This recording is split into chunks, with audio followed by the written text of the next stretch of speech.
Oi, gente, bem-vindos a mais um Conecta Café, dessa vez gravado. Então, sejam bem-vindos a esse novo formato. E hoje a gente vai receber a CEO da Singular Consultoria, que é a Luciana Nogueira Mineve, psicóloga, especialista em MBTI 1 e 2. E hoje ela vai dar algumas dicas para a gente e explicar um pouco como funciona o fortalecimento da cultura organizacional nas empresas. Então, fazendo a mágica, Luciana vai aparecer na tela. Olá, Oi, Lu. tudo bem? Cecília, obrigada pelo convite, uma alegria estar aqui. E nesse novo formato, né? Inaugurando um novo formato. Sim. Então, Lu, para puxar um pouco a tua palestra, a tua aula com a gente aqui, eu queria te perguntar e dar esse pontapé inicial sobre o que é a cultura organizacional e como é que a gente, e qual a importância dela para as organizações num mundo tão volátil como a gente tem hoje. Legal. Cultura organizacional é algo que a gente tem ouvido muito falar. As pessoas ouvem também dizer que é algo muito importante, é muito relevante, mas não tem muita consciência do que isso quer dizer na prática, né? Então, o meu bate-papo hoje, eu não gosto de chamar de aula, apesar de que eu trouxe alguns slides, mas talvez para reforçar alguns conceitos, é para que a gente entenda que cultura, apesar de ser algo que aparentemente é intangível, a gente pode atuar de maneira muito concreta, de forma a construir uma cultura realmente alinhada aos desejos do empreendedor, aos desejos, né, dos gestores daquele negócio. Então, acho que a gente pode começar com a projeção, inclusive. Se puder já projetar, pode passar para o Vamos. próximo slide.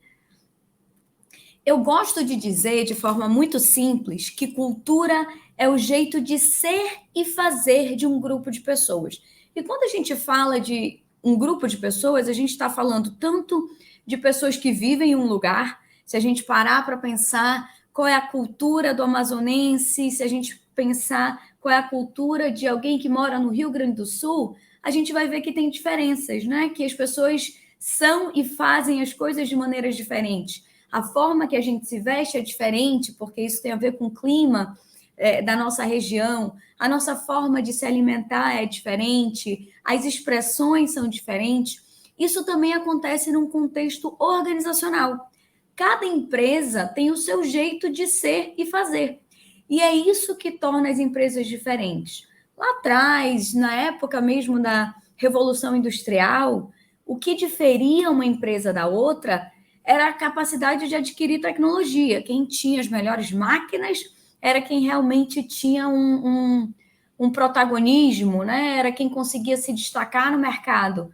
E hoje o acesso à tecnologia é similar, as empresas usam mais ou menos as mesmas máquinas. O que difere uma empresa da outra é o seu jeito de ser e fazer.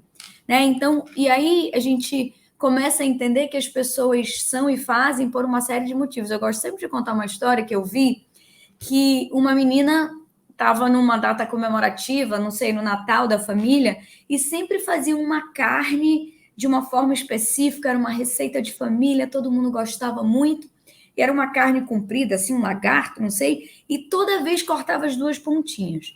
Ela falou, ué, mas pai, por que a gente corta essas duas pontas? Era o pai que fazia essa receita, e falou, olha, porque a sua avó fazia assim.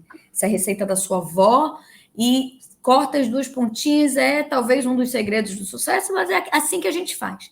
Aí a menina ficou intrigada e um dia perguntou, vó, vamos lá, sua carne é uma delícia, é sucesso de todos os natais, mas me explica, por que tem que cortar as duas pontinhas? Ela, tem que cortar. Ô, minha filha, sabe o que é? Antigamente, quando a gente fazia essa receita, a situação financeira era mais apertada, a gente não tinha um refratário grande o suficiente. Então a gente cortava as duas pontinhas que era para a carne caber inteira. Então, às vezes, a cultura de um lugar também é apenas uma repetição do que estava sendo feito. Por isso que eu gosto de tratar a cultura como algo intencional. Então, aquela carne não precisa mais cortar a pontinha para ela ficar deliciosa. Tinha um motivo pelo qual era cortado e ninguém exatamente compreendia e acabava replicando. E quando a gente fala de um processo, por exemplo, de mudança de cultura, de transformação de cultura, a gente tem que respeitar o ser e fazer, mas tem que entender de onde vem e entender onde é que a gente pode mudar e trabalhar. Pode passar. E aí é comum também, a gente trabalha com muitas empresas, né, dentro da Singular e muitos clientes nossos, é comum a gente ouvir dizer, mas a minha empresa não tem cultura. Gente, não existe isso. A sua empresa é e faz as coisas de um determinado jeito que as pessoas já aprenderam e acabam replicando. Ainda que você não tenha uma cultura muito forte, ainda que você não tenha uma cultura que você consiga descrever em palavras, que você consiga definir, a cultura existe.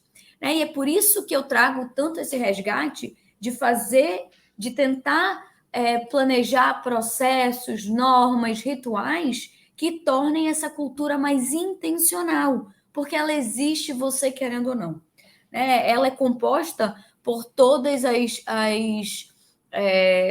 vários arquétipos, por valores, a gente vai falar de cada um desses daqui para frente, de pressupostos, e ela existe. Então, é importante que a gente tenha essa consciência que a cultura está lá e que a gente entenda como é que a gente pode atuar. Qual é o tipo de cultura que a gente quer para a nossa empresa? A gente quer uma empresa que seja mais criativa? Então, a gente precisa colocar normas, regras, processos, procedimentos, estrutura física que suporte essa cultura que a gente quer criar. Então, às vezes, a gente vê também alguns empreendedores dizendo: eu queria que a minha turma fosse muito mais criativa, mais inovadora, mas eu não vejo isso acontecer. Aí, quando a gente vai conhecer a empresa, a gente vê que é uma empresa que tem 1 milhão de regras, que tudo tem que passar por uma série de procedimentos. A estrutura física é uma estrutura que as pessoas ficam super apartadas, super afastadas uma das outras, não conseguem dialogar. Então, não é só o desejo. Eu quero. Ok, o desejo, eu costumo dizer que a boca, o relógio e o bolso tem que estar na mesma direção. Né? O que eu falo, o tempo que eu invisto e o dinheiro que eu invisto enquanto empreendedor tem que estar na mesma direção. Então, não basta eu dizer, eu queria criar uma cultura mais de conhecimento. Puxa vida, queria que as pessoas aqui na minha empresa estudassem mais, compartilhassem mais conteúdo, mas ok, eu não estudo, eu não oportunizo tempo para isso, enfim. Então, a cultura, ela existe, você querendo ou não, então você precisa observar essa cultura para conseguir atuar e direcioná-la para um lugar que faça mais sentido para você enquanto empreendedor. Pode seguir. Essa frase é uma frase que é atribuída ao Peter Drucker, ninguém tem certeza se é dele, mas é uma frase super conhecida quando a gente fala de cultura, que é: a cultura come a estratégia no café da manhã. O que isso quer dizer? Quer dizer que você pode ter um planejamento estratégico lindo, impecável. Você fez o SWOT, você entendeu forças e fraquezas, ameaças, oportunidades, você transformou, colocou isso num BSC, talvez, desdobrou isso em OKRs, em KPIs, o que quer que seja, mas isso só vai acontecer se tiver suporte da cultura. Como eu falei, não adianta você colocar no planejamento estratégico, a gente quer lançar 5 novos produtos no ano que vem, mas a estrutura organizacional, as relações, as regras, o meio não permitem um ambiente de inovação, isso não vai acontecer. Então, é tão interessante isso, porque a estratégia é algo que eu consigo colocar no papel. Ele se torna palpável, ele se materializa. Então, a partir do momento que eu coloco quais são os indicadores, como é que eu vou mensurar isso e aquilo, qual vai ser o meu indicador de faturamento, qual vai ser o meu indicador, está tudo lá no papel. A cultura, de maneira geral, as pessoas têm dificuldade de tangibilizar. Só que é ela que, no final do dia, vai fazer com que as coisas aconteçam ou não.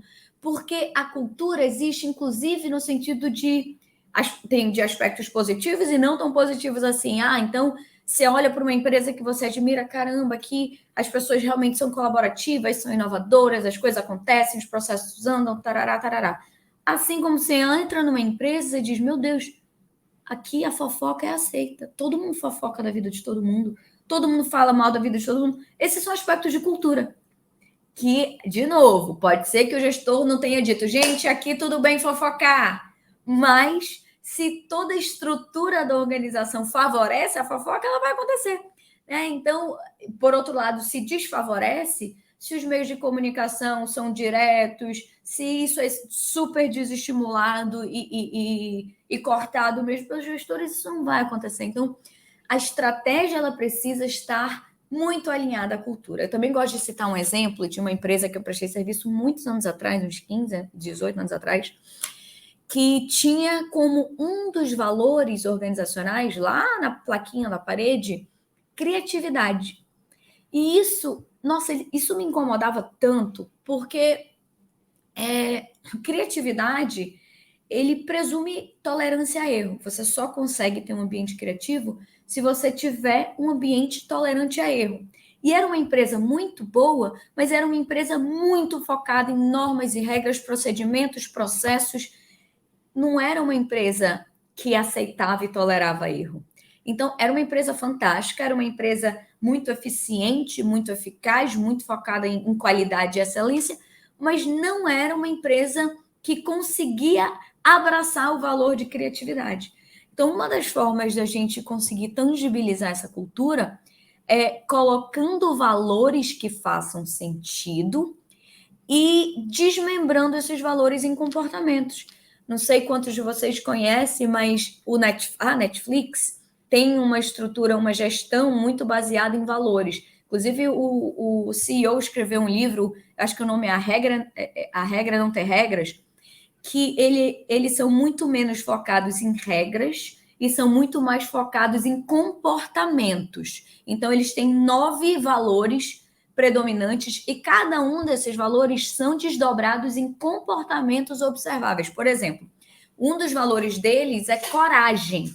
E aí, nesse desmembramento, né, de comportamento, tem ser capaz de falar a verdade, ainda que ela seja difícil. A outra é engraçada, eu acho. Ser capaz de tomar decisões difíceis sem agonizar. Então, é interessante que eles realmente colocaram valores, mas não só aquela placa na parede, porque realmente aquela placa na parede muitas vezes não faz nenhum sentido, mas conseguiram realmente tangibilizar esses valores, desmembrando cada um deles em comportamentos observáveis. E é assim que a gente começa a criar um movimento para um alinhamento de cultura, para criar uma cultura desejada. Ok, como é que eu torno as pessoas corajosas? Eu também gosto de fazer muito paralelo de cultura organizacional, de gestão de liderança com maternidade. Né? Eu sou mãe de 2 crianças, e eu acho que é bem interessante esse paralelo. Eu não vou dizer para os meus filhos que eles precisam ser corajosos e eles vão se tornar corajosos. Não é assim que funciona. Eu preciso dizer que eles precisam ter coragem, eu preciso enfrentar meu medo e eles verem isso, eu preciso ajudá-los a enfrentar o medo, eu preciso oportunizar situações nas quais eles coloquem essa coragem à prova. Então, é toda essa estrutura. No ambiente organizacional não é diferente. Né? Não é dizer, olha, você tem que ser inovador, vá lá. Não. Eu, enquanto gestora, tenho que ser inovadora, eu tenho que mostrar para a equipe como é que uma pessoa inovadora se comporta, quais são os comportamentos alinhados a isso. E assim que a mágica vai acontecer, que não é tão mágica assim. Né? Então, eu acho que é tirar um pouquinho esse conceito de que cultura é um desejo, é um sonho, é algo intangível. Claro que tem uma série de questões que a gente não controla, vou já falar sobre isso, mas tem uma parte que a gestão pode controlar. E a liderança é fundamental, é a peça fundamental para a criação de uma cultura. Então, não adianta o gestor dizer, vocês precisam ter uma vida, vocês precisam trabalhar duro, e aí ele chega às 10h30 da manhã, 11 horas da manhã, mas ele é o dono, ok, mas a gente precisa ter alguma coerência. Vou pedir para seguir para a gente aprofundar nesse aspecto. Eu gosto muito desse conceito do professor Edgar Schein, que ele fala que a cultura pode ser observado em 3 diferentes níveis. Por que eu gosto dessa teoria? Porque traz aquilo que eu tenho falado para vocês, né, desde o início, essa tangibilidade. Como é que eu consigo observar a cultura de um lugar? E existem 3 diferentes níveis. O nível dos artefatos é um nível realmente mais visível, mais visual. São aspectos que eu consigo ver materializados dentro de uma organização. Aí a gente tem essa faixa do meio, que são as normas e valores. são os aspectos que dão suporte aos comportamentos desejados. Então, eu posso dizer, por exemplo, eu queria na minha empresa uma cultura de conhecimento, mas eu não libero ninguém no horário de trabalho para fazer curso, hein? Então, não vai acontecer, tá? Ou não na velocidade e intensidade que você gostaria. E aí a gente tem a maior parte do iceberg submerso, que são as suposições básicas ou os pressupostos. O que é isso? Os pressupostos são as crenças que nós assimilamos ao longo do tempo acerca daquele lugar. Por exemplo, existia o pressuposto que para a carne do Natal ficar boa, era necessário cortar as 2 pontinhas. Isso é um pressuposto. Isso é uma suposição que foi adquirida por meio da experiência. E todos nós temos os nossos pressupostos acerca dos ambientes que a gente convive e não é diferente da empresa que a gente trabalha. Deixa eu passar o próximo slide e explicar cada um deles em maior detalhe. Os artefatos... Deixa eu só, pontuar também. Eu acho muito importante isso que tu estás trazendo, de tirar do abstrato, né? Eu acho que quando se fala em cultura, como tu falaste desde o começo, é muito abstrato. Então, acho que muitos gestores têm uma dificuldade, talvez, de enxergar a importância disso e enxergar progresso, talvez, da forma como eles querem que as pessoas se comportem. Então, quando a gente pensa em comportamentos, nos artefatos agora, como tu estás explicando, acho que isso também acaba virando uma dica muito prática, né, de como observar as pessoas que estão trabalhando naquele lugar, naquele ambiente, observar o ambiente, se ele está favorecendo isso tudo. Então, eu acredito que essa passagem do abstrato para o mais prático é muito importante e conversa muito com a proposta do Conecta, né? Então, só para amarrar isso aí. Vou já falar mais sobre isso. Eu sei que eu estou um pouco teórica, mas eu gosto de trazer um pouco desse contexto. Mas exatamente esse iceberg ajuda a gente a tangibilizar e a compreender os diferentes níveis, né, que Sim. a cultura se apresenta. Quando a gente fala dos artefatos, a gente está falando realmente desde o design, da logo, da roupa que as pessoas vestem aqui. Ok, as pessoas aqui usam uniforme ou não usam uniforme? As pessoas se vestem de maneira formal ou maneira informal? Aqui eu tenho que vir com sapato alto, eu posso vir de tênis. Todos esses aspectos comunicam aspectos da cultura. Os móveis, a instalação física. Tanto é que existe uma crítica muito grande a processos de transformação digital e transformação cultural, na qual as pessoas colocam logo uma mesa de ping-pong, pintam as paredes de colorido, trazem puffs, como se isso fosse mudar a cultura. Isso é um dos níveis de cultura que são dos artefatos, que é a parte mais visual. Mas isso não é suficiente para mudar os comportamentos, né? Então, ainda continuando nesses artefatos, cerimônias, padrões de comunicação. Aqui a gente se chama pelo primeiro nome, a gente se chama de senhor e senhora, a gente se chama de doutor e doutora, e todas essas manifestações muito físicas. Então, se você entra, por exemplo, numa startup de tecnologia, possivelmente você vai ver um ambiente muito, muito específico, né? Mais cores, é um lugar com ambientes de descompressão e tudo mais. E a partir daí, você presume como é que as coisas acontecem, mas é só uma presunção, porque isso aqui é só a pontinha do iceberg. Quando a gente desce um pouquinho mais, a gente entra em normas e valores, e são os valores locais e pessoais, são as normas que derivam desses valores. Então, aquilo que eu falei para vocês, um dos nossos valores é desenvolvimento contínuo, tá bom? Então, tem que ter alguma norma, tem que ter algum indicador, tem que ter algum KPI que meça isso. Quantidade de horas de treinamento por ano, volume de investimento que foi feito em treinamento por ano. Então, assim, a partir dos valores tem que derivar normas e indicadores para que a gente realmente consiga ver se isso está alinhado. Então, nesse nível, é a razão pela qual as pessoas fazem o que fazem.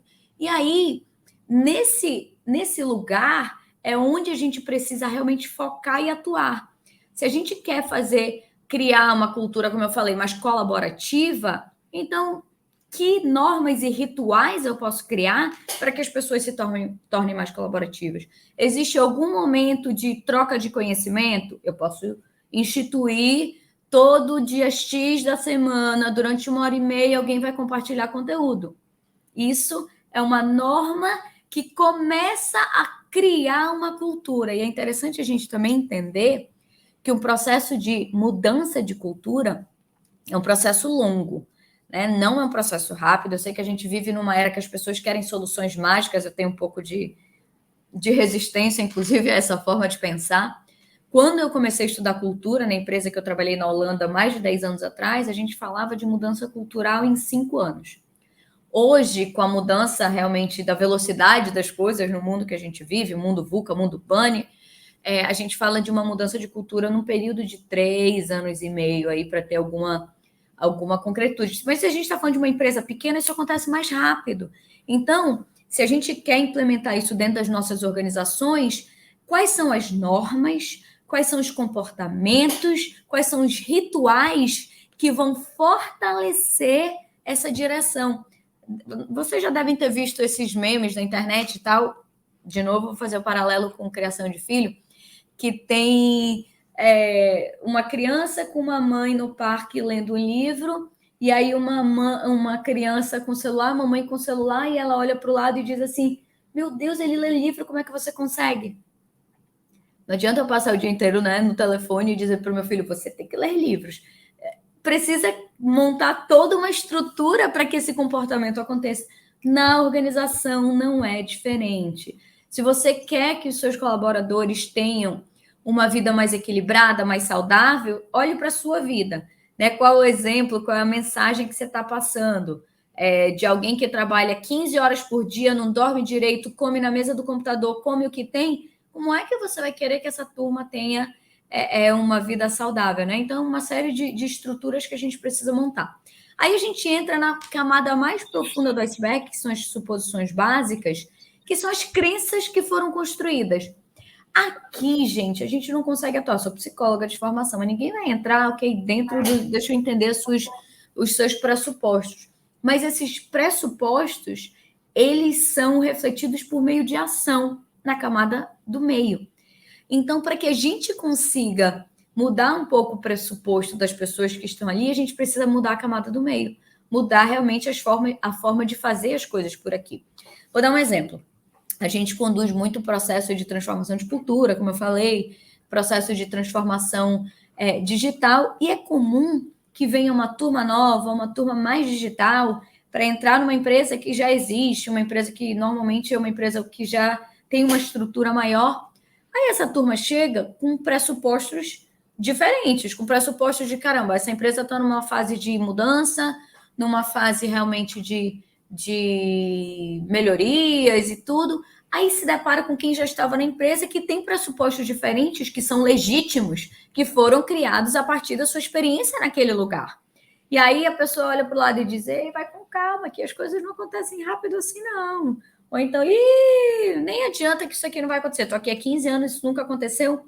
Esse pressuposto, ele é legítimo, ele é real, ele foi construído a partir da experiência daquele indivíduo naquele lugar. Só que a empresa está em processo de mudança. Então, a empresa precisa mudar as normas, a forma de ser e fazer. Gente, é o seguinte, eu sei que a gente antes trabalhava aqui até 8 horas da noite, a partir de agora, deu o seu horário, eu quero todo mundo em casa. Começa a mudar a forma de atuar, as normas, o dia a dia, para que as pessoas realmente passem a entender. Menino, realmente, olha, eu trabalho aqui há 15 anos.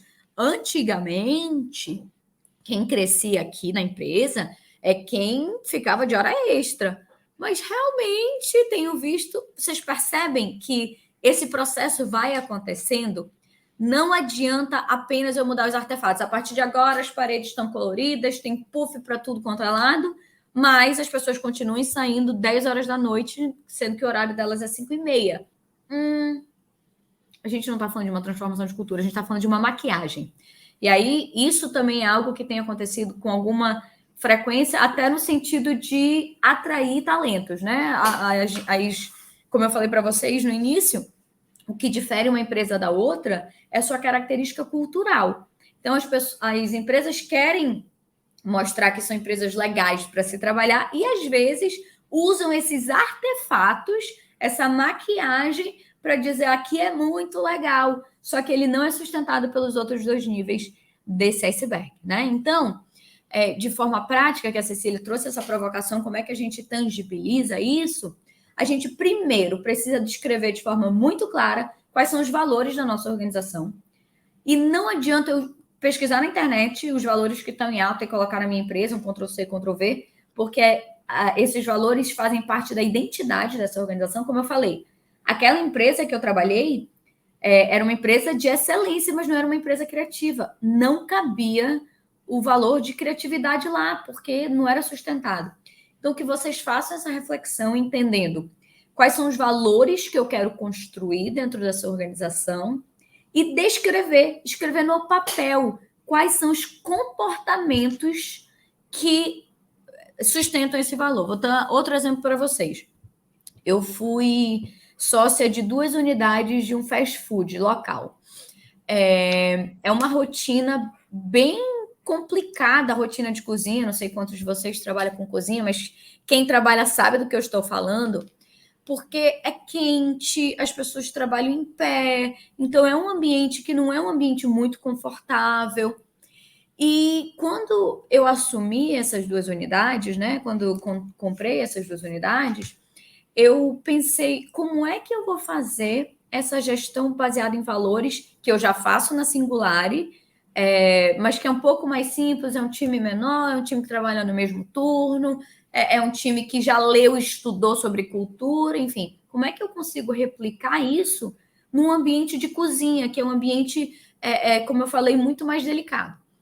E aí eu realmente pensei nessa tangibilização, e aí, de novo, fazendo paralelo com educação de crianças. É possível ensinar uma criança o valor de resiliência, por exemplo? E isso eu vejo tanto nos meus filhos, meus sobrinhos, que a gente tem isso muito forte de explicar com muita clareza, de cair, levantar, e minha filha pequenininha, com 3 anos, dizendo, mami, eu sou resiliente. Que ela caiu e levantou. Então, ela entendeu dentro do conceito, né? Dentro da possibilidade dela, o que quer dizer resiliente, porque eu falei, dentro da explicação, filha, ser resiliente é cair, mas conseguir levantar. E aí eu falei, eu vou fazer essa estratégia parecida lá nessas 2 unidades. E a gente descreveu os valores em comportamentos. Eu lembro que um dos problemas quando a gente assumiu a unidade era muita falta e muito atraso sem explicação nenhuma. E essa unidade que a gente tinha, esse fast food, ele era muito, muito focado em tempo, né? Então tinha um tempo, 9 minutos para o prato sair. Então, ok, qualquer falta, qualquer atraso prejudicava todo o processo. E um dos valores era respeito. Então a gente alinhou isso muito bem. Você vai atrasar, você vai faltar, você precisa comunicar. Isso é uma questão de respeito ao colega, que vai ficar sobrecarregado, e ao cliente, que a gente prometeu para ele que ia entregar em 9 minutos. Então, para você viver o valor do respeito, você precisa comunicar todas as vezes que for se atrasar ou precisar faltar. É assim. É assim que a gente traz essa tangibilidade. A gente colocando um valor e explicando como que esse valor fica vivo no cotidiano, né? Qual é o comportamento que torna esse valor algo realmente tangível? Pode passar. E aí, gente, eu trouxe para vocês essa teoria do Barrett de níveis de consciência, que nada mais é que uma evolução do conceito do Maslow, né? Das pirâmides de necessidades básicas, que a gente tem que ter a nossa necessidade básica de alimentação, sono e tudo mais para ir subindo. O conceito do Barrett é um conceito similar, só que ele traz outros níveis, e ele faz isso do indivíduo, esse aqui é do indivíduo, sobrevivência, relacionamento, autoestima, para a partir daí ter um ponto de virada de transformação, para ter uma maior coesão interna, a partir daí ter uma contribuição social e servir. Isso enquanto um indivíduo. No próximo slide, ele traz, que é bem similar, pode passar, que é os níveis da empresa. Então, gente, a nossa cultura, a cultura de uma empresa, ela também passa por diferentes fases de acordo com o amadurecimento desse negócio. O que acontece? Num primeiro momento, quando uma empresa sai do chão, né, assim, muitas vezes esse primeiro ano, esses 2 primeiros anos, são anos de sobrevivência, de viabilidade do negócio. Então, sim, é comum que nesse primeiro e segundo ano o nível de horas trabalhadas seja muito maior do que o nível aceitável ou normal. Mas a gente precisa entender que a cultura ela precisa amadurecer junto com a empresa. Então, a partir do momento que a empresa sai dessa fase de sobrevivência, de viabilidade, assim, para de vender o almoço para pagar o jantar, empreendedores sabem do que eu estou falando, né? Especialmente no início, aí vai vendo esse amadurecimento, a cultura tem que acompanhar. Os pressupostos têm que passar a mudar por meio da mudança de normas. Então, pode ser que no início da sua empresa, você, empreendedor, trabalhava 14 horas por dia. Pode ser, tudo bem, essa era a fase da viabilidade. Mas você não vai construir uma cultura saudável, forte, longeva, se você se mantiver com esse mindset de sobrevivência. Então, você precisa evoluir. Ok, já consigo pagar minimamente as contas. Vai para a fase de relacionamentos, né? De olhar para o lado, quem são os colaboradores. Performance. Aí, no 4, a gente tem esse ponto de virada e a gente tem obrigação de trazer uma cultura muito mais saudável, muito mais preocupada com o ambiente. Aí, quando a gente fala, por exemplo, da pauta ESG, tem esse tal do greenwashing, que as pessoas estão usando a pauta ESG, né, como marketing, porque são empresas que estão focadas ainda lá na viabilidade, só querem saber de ganhar dinheiro, não tem preocupação nenhuma, não evoluem, não amadurecem nessa escala de consciência e aí usam isso como marketing. Mas, se a gente conseguir realmente passar dessa fase de evolução enquanto organização, aí a gente traz um alinhamento, colaboração e contribuição. E a nossa cultura tem que mudar. Então, às vezes, na cabeça também do empreendedor, puxa vida, mas quando eu comecei, eu trabalhava muitas horas, não tinha benefício para ninguém, não sei o quê. E por que eu vou dar para essa equipe que está entrando agora? Porque a empresa precisa amadurecer, precisa mudar. E não é porque funcionava lá atrás dessa forma que vai continuar funcionando lá na frente. E também para você, empreendedor novo, que está começando um negócio, não se angustiar de, puxa vida, Luciana, eu até queria trabalhar 8 horas por dia, mas eu não consigo. Tudo bem, porque possivelmente você está nesse estágio ainda inicial. Mas o que eu quis trazer com esses níveis de consciência é entender que a sua empresa vai mudar de fases e a cultura precisa acompanhar. Você tem que tornar o ambiente cada vez melhor, você tem que melhorar as normas, você tem que entender o que é realmente valioso, quais são esses valores e tornar ele vivo. E isso é obrigação sua, empreendedor, e sua, gestor. Pode ser que você não seja o dono do negócio, mas você é uma liderança dentro da sua empresa, você carrega dentro de si a cultura. A forma que você se comunica com a sua equipe, com seus colegas, a forma que você se veste, a forma que você fala, tudo isso é impregnado e carregado de cultura. Então, o meu convite para vocês é que já estamos chegando ao final, não sei se a produção aqui tem alguma pergunta, mas é que a gente realmente se torne intencional em relação à cultura.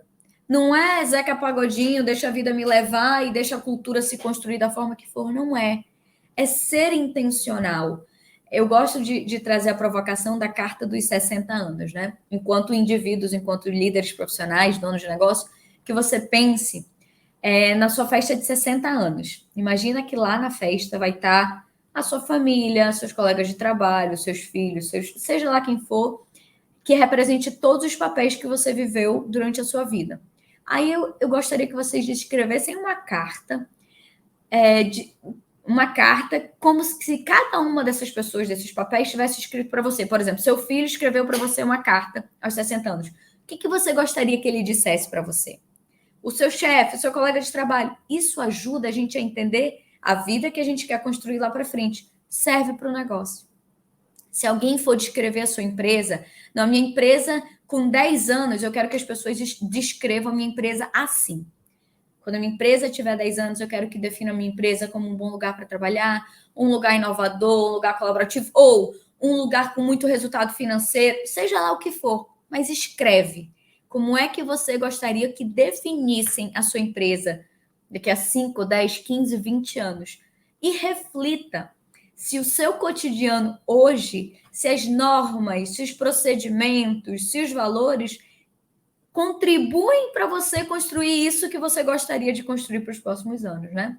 Então, muitas vezes a gente pensa que esses aspectos vão se construir só, mas eles precisam ser intencionais, precisam ser planejados e precisam ser escritos no papel, né? Então, essa perspectiva de olhar para frente e ver, cara, daqui a 10 anos eu quero estar com uma sede própria, eu quero estar, seja lá tudo que você sonhar para sua empresa daqui a X anos, volte para os seus valores, veja se eles estão alinhados e se os comportamentos, normas, regras, procedimentos, rituais dentro da sua empresa estão dando suporte a isso ou o inverso, estão indo contra, como é o exemplo lá da empresa que tinha criatividade como valor. Não, gente, coloca como valor excelência, eficácia, porque isso está sendo vivido. Mas se essa empresa escrever uma carta, não, daqui a 10 anos eu quero ser conhecida como a empresa mais inovadora no ramo tal, não vai acontecer, né? Então, o meu convite para vocês é uma reflexão seguida de ação, né? Colocar esses aspectos no papel, tangibilizar os valores por meio de comportamentos e começar a fazer mudanças hoje, no seu estilo de liderar, na sua forma de comunicar, talvez no ambiente físico também, né? Então, aí eu quero realmente um ambiente mais inovador. Será que esse aspecto, assim, né, a arquitetura do lugar contribui? E vai plantando diferentes sementinhas em diferentes lugares para que a gente consiga realmente ver nascer essa cultura que a gente deseja.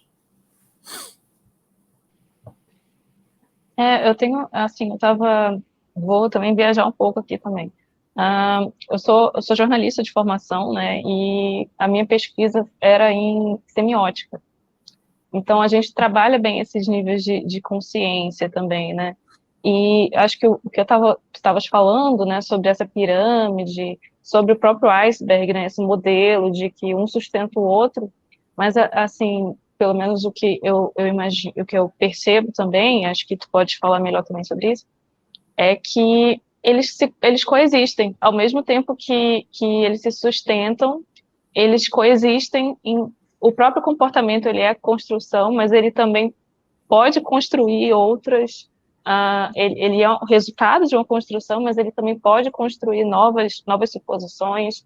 Então, assim, é um ecossistema muito delicado. Eu acho que por isso também que é tão espontâneo, às vezes, e difícil de controlar, né? Mas, como tu falaste, eu acho que isso resume muito bem a tua fala, quando tu fala de ser intencional. Por mais que seja difícil de controlar como as coisas vão acontecer, né, num futuro próximo, como é que essa cultura vai se materializar, mas essa dica final, né, de ser intencional, de escrever, de fazer com que as pessoas entendam que aqueles são os valores, que aqueles são os comportamentos que a gente quer, a empresa quer, né, que essas pessoas tenham, e esses são os resultados que está todo mundo trabalhando para chegar. Acho que isso é fundamental. E aí eu vou ver, temos perguntas aqui da equipe? Eu queria só comentar um pouquinho essa tua fala, de como esses diferentes níveis eles impactam uns nos outros.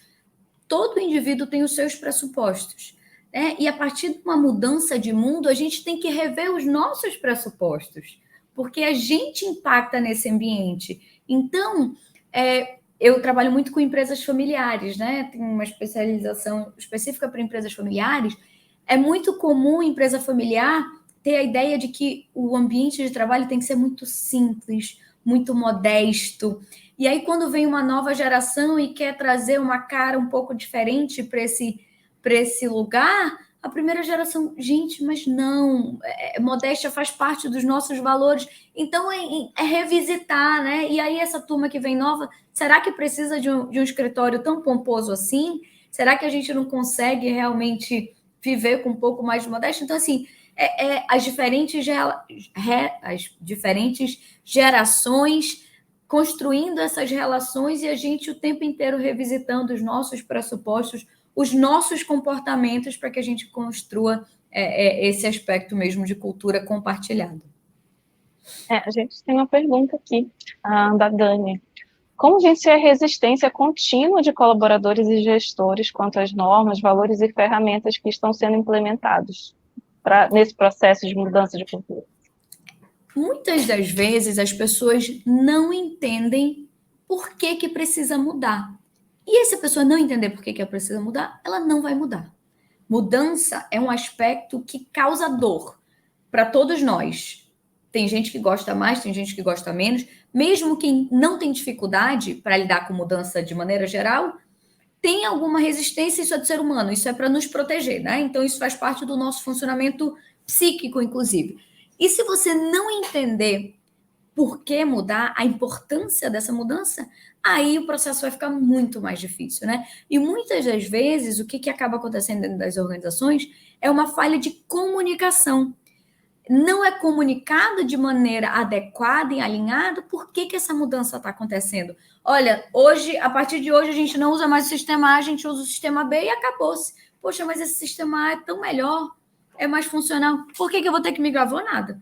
Ok, se existe toda uma explicação, então a gente precisa gastar tempo, investir tempo em trazer os porquês para que a gente mude os pressupostos, né? Para que a gente consiga fazer as pessoas refletirem que, ok, talvez eu goste mais da ferramenta A do que da atual, mas essa atual é a mais competitiva, é a mais... A gente passou por isso recente na Singular, a gente conduz esse processo realmente em muitas empresas, mas a gente passou exatamente por isso.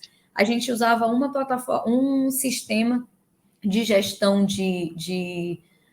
dos nossos materiais internos e migrou para outra. A primeira, eu confesso que eu ainda sou do time dessa primeira, mas a gente comprou um pacote que não fazia sentido a gente manter financeiramente as duas. Falei, gente, olha, pode ser que a outra seja um pouco melhor, mas não faz sentido a gente manter as duas. Isso vai impactar, inclusive, na remuneração de vocês. Porque a partir do momento que a gente tem custos adicionais, a divisão de lucros vai ficar diferente, né? Então, assim, ok, eu também prefiro a anterior, mas financeiramente, para a empresa, estrategicamente, essa segunda é melhor. Então, vamos lá. Então, se a gente passar um pouquinho mais de tempo explicando os porquês, a gente começa a vencer um pouquinho a resistência, mas ainda vai acontecer. E a gente tem que ser realmente condutor dessa mudança. Então não adianta eu ficar reclamando, ai, mas a outra era muito melhor, ainda que eu acho. Eu tenho que ficar caladinha em relação a isso, ninguém assim para assistindo, eu espero. Não, mentira. Mas eu preciso ser condutor dessa mudança e entender que isso é pontinho a pontinho. Eu vou dar um outro exemplo para vocês. Todo mundo sabe que fazer exercício físico é fundamental para uma vida saudável, não sabe? Você sabe disso conscientemente. Você sabe que o exercício vai fazer você ter uma saúde melhor, uma vida melhor e possivelmente mais longa. Ainda que você saiba disso, quantas pessoas conseguem de fato engajar em atividade física de maneira regular? Então, é um processo. É dolorido no início, você vai com raiva, você vai irritar, até que algum dia a mágica acontece, ou não. Então, processos de mudanças, ainda que a gente entenda a importância deles, são duros. Então, por isso que a gente tem que fazer esse plantio, como eu falei, em diferentes pontinhos, para que a gente vá melhorando aqui, mudando ali, melhorando. Por exemplo, para engajar ativamente em atividade física, você vai ter que dormir mais cedo, você vai ter que comer melhor, você vai ter que tomar mais água. É todo um processo, né? Não adianta não, agora eu vou acordar 5h30 da manhã para treinar, sendo que eu durmo 1h da manhã. Não vai acontecer. Então, assim, é uma série de pequenas mudanças que precisam acontecer para sustentar essa transformação.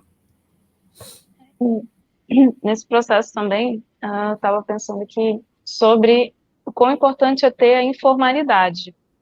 Assim, uma vez eu vi, não vou lembrar quem foi que falou, mas que a cultura nasce da informalidade. E eu fiquei pensando como é que a gente pode lidar com talvez essa falta de mecanismos que facilitem essa informalidade, tanto em ambientes presenciais, mas principalmente nos ambientes online. Quais seriam as tuas dicas para empresas que trabalham hibridamente ou trabalham totalmente remoto? Eu entendo que nasce a informalidade, eu concordo com isso, mas tem que haver intencionalidade. É isso que as pessoas não têm muita clareza. Não é porque é algo informal, não é um conjunto de regras que a gente segue para a criação dessa cultura, não existe, mas tem que haver intencionalidade. Se eu quero que as pessoas tenham qualidade de vida no trabalho, ok, o que eu estou promovendo nessa direção? Quando a gente fala de uma gestão híbrida, a gente precisa encontrar outros mecanismos de comunicação. Boa parte do processo de cultura perpassa pela comunicação, verbal e não verbal. Então, quais são esses mecanismos? Quais são os rituais? Cultura fala muito de ritual. Então, quais são os rituais que você cria para manter, ainda que essa equipe esteja fisicamente distante, ela esteja com essa cola? Tanto é que no início da pandemia, muitas empresas entregaram seus escritórios e adotaram um sistema 100% online.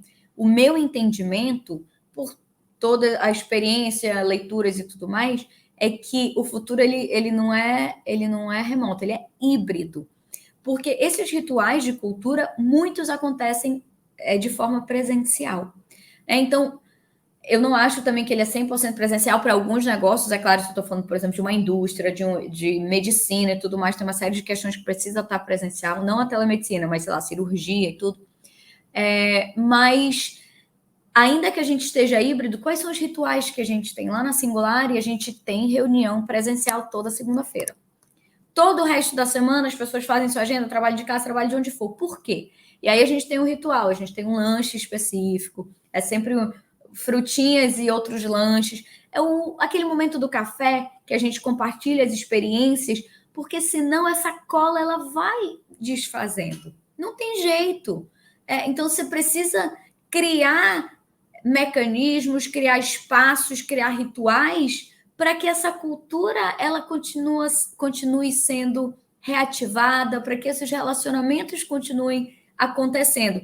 Ah, mas a minha equipe é 100% remota. Tá bom, então um dia X na semana tem que ter alguma atividade específica que traga todo mundo junto e que tenha essa interação, né? Então, eu ainda sou muito dessa interação presencial, mas num contexto mesmo híbrido, que tem que ser pontual, uma vez na semana, uma vez a cada 15 dias. Não precisa que a gente se encontre 3, 4 vezes na semana, né? Mas a cultura, o que, né, a gente tem estudado muito é que, assim, esse canto do cafezinho, sabe? Essa conversa aqui que a gente dificilmente vai ter se a gente tiver numa tela, é muito importante para a criação e manutenção da cultura. Você está com o microfone desligado, uma das frases mais faladas dos últimos 2 anos e meio. Ai, gente. E eu vou pegar desse que tu estavas falando, assim, sobre a parte sobre remoto, sobre trabalho remoto também. Quando a gente fala de hibridização, né, do trabalho, quais seriam as tuas dicas, assim, para meio que quebrar um pouco essa cultura de controle, de as pessoas entenderem que não necessariamente, não é porque elas estão em home office que elas precisam estar em casa, não é porque elas estão em home office que elas vão sumir ou vão deixar de fazer alguma coisa. Quais são as tuas dicas? Olha, uma das principais é ter indicadores muito claros. O que vai indicar o meu desempenho? Que não tem a ver com a quantidade de horas que eu passo no escritório. Eu preciso definir de forma concreta os entregáveis. O que esse indivíduo precisa entregar ao final de um dia, de uma semana, de um mês, de um trimestre? E aí a gente tem os entregáveis diferentes, né? Nem precisa, muitas vezes, nem tem entregas diárias. Mas, ok, ao final de uma semana tem que entregar o quê? Ao final de uma quinzena tem que entregar o quê? Ao final de... Para que seja isso monitorado. Nessa reunião que a gente faz na Singular, a gente trabalha o conceito de pedras grandes do Stephen Covey, que não sei se vocês já viram, tem até um vídeo na internet que eu até sugiro que vejam, é bem legal, que ele tem um balde com pedras, com seixos e umas pedras bem grandes para colocar. As pedras grandes são os aspectos mais importantes. Saúde, família, grandes projetos, entregas, prazos, umas pedras bem grandonas. E tem um monte de seixo, que equivalem ao nosso cotidiano, um monte de e-mail para responder, um monte de coisas do dia a dia. Se você colocar primeiro o seixo e tentar enfiar as pedras grandes primeiro, não vai rolar. Então, você tem que primeiro colocar as pedras grandes e depois o seixo. Só que você precisa definir que pedras grandes são essas, né? Então, a gente define na Singular, cada pessoa que trabalha na Singular tem uma pedra grande que presta conta toda segunda-feira. Então, eu tenho um entregável que é descrito, não é... Ele é muito objetivo, tanto é que só tem sim e não, fez ou não fez. Ah, eu fiz 80%. É não, porque isso aqui é binário para o controle, né? Então, toda segunda-feira, a gente presta conta daquele entregável que é o entregável mais importante daquela semana. Não me interessa se trabalharam no sítio, se trabalharam, tem algumas das minhas que têm filhos pequenos e vão para esses lugares, cafés, as crianças ficam brincando, ficam trabalhando, não importa. Ao final da semana, cadê o entregável? Ao final do trimestre, a gente tem os OKRs. Então, precisa ter entregáveis muito claros, precisa ter indicadores muito claros e precisa ter mecanismos de comunicação adequados. O WhatsApp não é o lugar para comunicação de times remotos. Não é. O WhatsApp é uma rede social, de alguma forma, e a gente fala muito de saúde mental, uma série de outros aspectos, inclusive dá uma pauta enorme, inteira, só sobre saúde mental no trabalho. Podem me convidar que eu venho para falar sobre isso. Esse nível de ansiedade, especialmente agora no final do ano, tende a aumentar por conta de batimento de metas e tudo mais, é muito intensificado pelo WhatsApp. Qual é o mecanismo para times remotos? Ter uma ferramenta de comunicação assíncrona, que não acontece de forma síncrona, de forma em tempo Não real. tem resposta imediata. Imediata, não precisa acontecer em tempo real. Tem uma série, tem Slack, tem uma série de coisas que, por exemplo, eu tive um insight, né? Empreendedores vão entender. Eu tive um insight 10 horas da noite, tive uma ideia. Qual é o caminho natural? Mandar um WhatsApp para o pobre do cidadão que está dormindo, ou está deitado, ou está fazendo seja lá o que for, e aí a cabeça do outro já fica... Não, gente. Teve uma ideia 10 horas da noite, a pergunta tem inclusive um post na Singular sobre isso, depois eu vou te mandar. A pergunta é, isso precisa ser resolvido agora? Não precisa? Manda nesse canal. Não precisa. Ah, Luciano, mas a minha empresa não tem esse canal. Manda um e-mail. Um e-mail. A pessoa vai ler no dia seguinte. Porque o e-mail não tem tanto essa questão de tempo. Um outro mecanismo que a gente pode usar, que é de comunicação mais instantânea, mas não é tipo uma rede social o equivalente ao WhatsApp, é o Telegram. Na Singular, a gente tem um grupo do Telegram, que é a nossa forma de comunicação mais instantânea. Mas a pessoa sabe que aquilo ali é trabalho. A gente até tem uma do WhatsApp, mas só manda meme, dica de filme, que é a nossa rede social. Então, percebe que a gente tem que usar as ferramentas corretas para fazer o que precisa ser feito. E boa parte dessa falta de limites entre vida pessoal, horário e esse excesso de controle é que a gente não está usando as ferramentas adequadas. A gente precisa definir o que é urgente, o que é importante, o que é entregável de uma semana, o que é entregável de um mês. Gente, quando a gente põe tudo isso no papel, o processo fica tão melhor, ninguém precisa ficar vigiando ninguém. A gente já atendeu um cliente que tinha um problema com uma gestora, que ela convocava reunião surpresa com a câmera ligada. Aí dava 10 horas da manhã, ela, ok, reunião surpresa. Tinha alguém que estava no supermercado, a gente não tem problema nenhum. A pessoa está no supermercado 10 horas da manhã, se ela entregar o que precisa ser entregue. Mas, se você não definiu o que precisa ser entregue, se ela não sabe o que precisa ser entregue, aí a gente tem um problema. A gente está se encaminhando aqui para o fim da sua participação. Eu queria muito te agradecer, foi incrível, eu sabia que ia ser, porque eu adoro te ouvir falar, e eu sabia que todo mundo também ia gostar muito. E te convido para próximos Conectos, né? Já falaste aí de saúde mental, já vamos estruturar alguma coisa, te chamaremos de novo. E deixo agora aberto para as suas considerações finais. Eu acho que quando a gente fala... Primeiro, obrigado pelo convite, uma alegria estar aqui. Quem me conhece um pouquinho sabe que eu gosto de falar, então é sempre um convite que eu aceito, né, se for para falar. Mas eu acho que como mensagem final é intencionalidade, né? Assim, a vida ela não vai acontecer, a gente não vai construir a história que a gente quer contar se não tiver intencionalidade, enquanto indivíduo, enquanto profissional, enquanto empresa.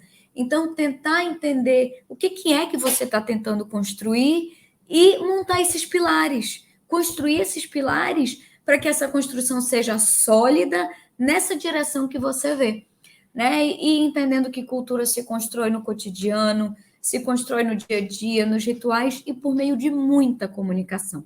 Então, vamos trazer essa intencionalidade para as nossas vidas, para os nossos negócios, para as nossas famílias, para que a gente consiga viver vidas mais alinhadas com o que a gente realmente deseja. Porque o desejo, ele não vai se alinhar à prática se a gente não planejar isso, né? Então, eu gosto dessa concretude, de realmente tangibilizar os desejos, porque um sonho é só um sonho, né? O que difere um sonho de um plano é realmente você colocar no papel, quebrar em entregáveis e acompanhar, né? Então, faço esse convite a vocês de tangibilizarem os sonhos, os desejos de vocês para as suas vidas, para os seus negócios, realmente colocando aspectos no papel, realmente entendendo que comportamentos vão reforçar aquela vida que você deseja criar. E se precisarem de algum suporte, alguma informação, pode me acessar por meio das redes da Singular e vai ser um prazer conversar com vocês. Mais, né? Conversar mais. É isso então, gente. Muito obrigada pela audiência. E, Luciana, mais uma vez, muito obrigada. Obrigada também à equipe Fran, Anderson, Dani aqui nos bastidores. E é isso. Até o próximo Conecta Café. Obrigada, pessoal. Tchau, tchau.